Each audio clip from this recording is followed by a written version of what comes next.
Hi, good morning. Today we are going to look at the topic of what is land use management. And just before getting into that, we want to remind ourselves on what we've been going through, what we've been studying, and what our intention is. And you have three cases going on. You've got the case Mustiala, and you have Enger Ranta, and you also have the LCA.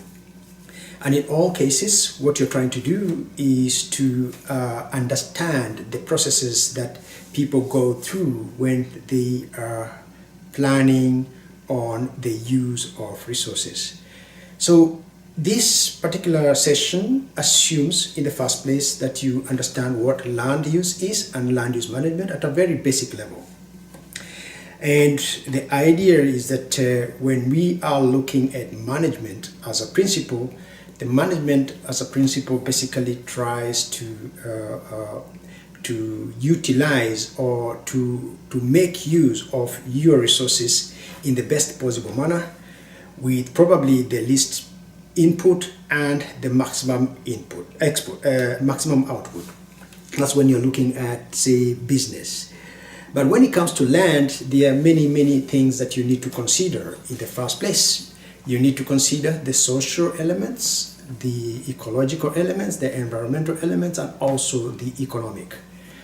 I would suggest that for this course and for you to be able to understand these principles clearly, one thing that you can do is you will watch two very simple videos. One of the videos will show you, will explain to you about systems thinking. And systems thinking basically tries to show you how the logic of things proceeds, how you plan to move from point A to point B, and the kind of considerations that you need to make. For example, if you're going to be using a bus to travel from, say, one city to another, you check on the timetable and you plan your travel based on the bus schedule. So there's a limitation within your planning in that if you are going to use public means, then you have to follow certain things in order for you to reach your point of destination. If you have your own vehicle, then you have an independence of planning. And probably in that case, what you look at is not just about the movement from point A to point B, but the economic implications. And if you're also even more sort of conscious about the environment, you also think about if you're going to travel with a car, you are probably polluting the environment.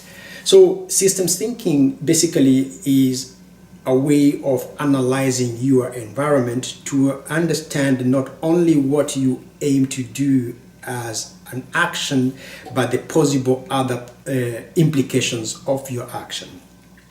And then the second video will just basically again go to the basic concepts of land use and how land use has evolved over time. And you're going back to periods when majority of land was basically maybe forests, and how the transformation of land has sort of evolved and leading to the current state of the environment, where you have a lot of built environment, which of course utilizes resources, and less of the biomass. So ideally, if we have, or we've always been consciously planning on how we use our resources or the land, probably we will be having less of a crisis about the environment today. But all is not lost, because we are still going to be around. The population is still going to be growing until, for example, there's estimates that we shall be about 9 billion in a few years to come.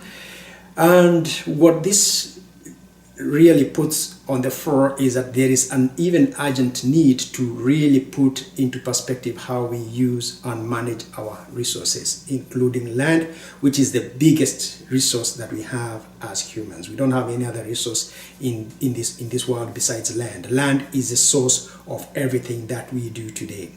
The food, the resources, the minerals, everything comes from land. So we really need to put a lot of attention in analyzing and understanding how we use land as a resource, and a resource that is finite. Finite being that a resource that is not limitless. It has some limitations, and it can be pushed up to only a certain level, beyond which we might be facing a catastrophe. So for now, I suggest that you listen to the two videos, and after listening to the two videos, try and think how the concepts that are mentioned in the videos are applicable in your cases, the LCA, Engerranta, and Mustela.